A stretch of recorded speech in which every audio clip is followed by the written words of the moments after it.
Chandrayaan successfully launch करने के बाद इसरो ने एक और बड़ी उपलब्धि अपने नाम की है। इसरो ने आज सुबह 6:30 बजे PSLV C56 रॉकेट के जरिए आंध्र प्रदेश के श्रीहरिकोटा से एक साथ 7 सैटेलाइट्स को लॉन्च किया है। इनमें एक स्वदेशी और सिंगापुर के 6 सैटेलाइट शामिल हैं। PSLV C56 new space India limited का मिशन है, जो इसरो की कॉमर्शियल ब्रांच है। आपको बता दें कि भारतीय अंतरिक्ष एजेंसी का इस साल ये तीसरा कॉमर्शियल मिशन है। इसरो ने इससे पहले मार्च में LBM-3 रॉकेट से ब्रिटेन के OneWeb से जुड़े 36 उपग्रहों को लॉन्च किया था।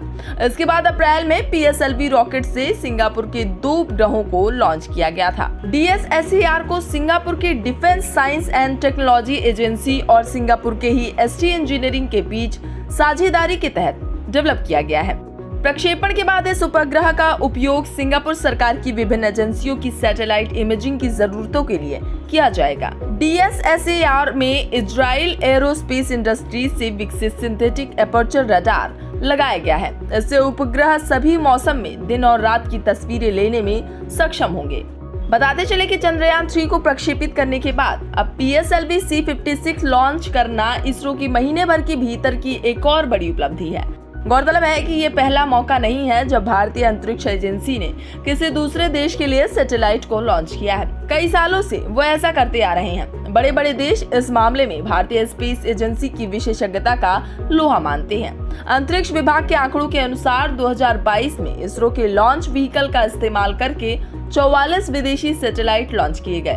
मार्च 2023 तक अंतरिक्ष एजेंसी ने 37 विदेशी सैटेलाइट लॉन्च किए।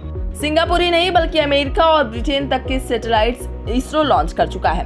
दरअसल इसरो 1999 से कमर्शियल आधार पर विदेशी ग्राहकों के लिए सैटेलाइट लॉन्च करता आ रहा है। अलग अलग ग्राहकों के लिए वो सैकड़ों सैटेलाइट अंतरिक्ष में भेज चुके हैं। इनमें से ज्यादातर सैटेलाइट स्मॉल और नैनो श्रेणी के हैं। इस तरह के लॉन्च इटली, इजराइल, फ्रांस और सिंगापुर जैसे देशों के लिए किए गए हैं। इनमें America, Canada, Germany, France, Britain, Belgium, Italy, Austria और डेनमार्क से लेकर संयुक्त अरब अमीरात, कजाकिस्तान, तुर्की तक शामिल हैं। सबसे महत्वपूर्ण तो ये है कि दुनिया के गिने चुने देशों के पास ही अंतरिक्ष में सैटेलाइट लॉन्च करने की क्षमता है।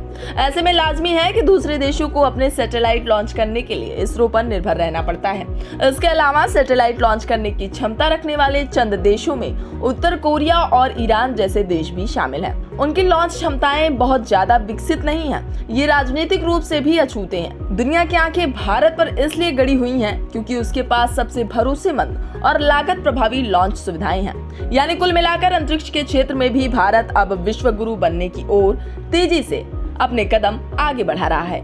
तो फिलहाल के लिए इस खबर में बस इतना ही। देश दुनिया की बाकी तमाम खबरों को पाने के लिए सब्सक्राइब करें हमारा चैनल इंडिया पब्लिक खबर और बेल आइकन को दबाना बिल्कुल न भूलें।